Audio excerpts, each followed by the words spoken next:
Crime division ન્યૂઝમાં આપનું સ્વાગત છે। વડોદરા શહેર વિસ્તારમાં બનતી ગુનાહિત પ્રવૃત્તિઓ જાણે કે અટકવાનું નામ જ લેતી ન હોય તેમ લાગી રહ્યું છે। ત્યારે ચોરીની વધુ એક ઘટના સામે આવી છે।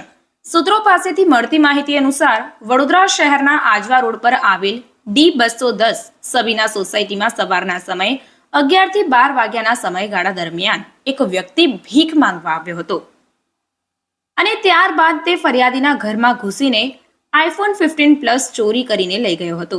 ત્યારે આ ઘટના બાબતે ફરિયાદી દ્વારા સ્થાનિક પોલીસ સ્ટેશનમાં ફરિયાદ દાખલ કરાવવામાં આવી છે, સાથે જ ન્યાયની માંગણી પણ કરવામાં આવી છે। આ ઘટના પરથી કહી શકાય કે વડોદરા શહેરમાં તસ્કરો બેફામ બન્યા છે, જેઓ ભિખારીનો વેશ ધારણ કરીને હવે ચોરીની ઘટનાને અંજામ આપી રહ્યા છે।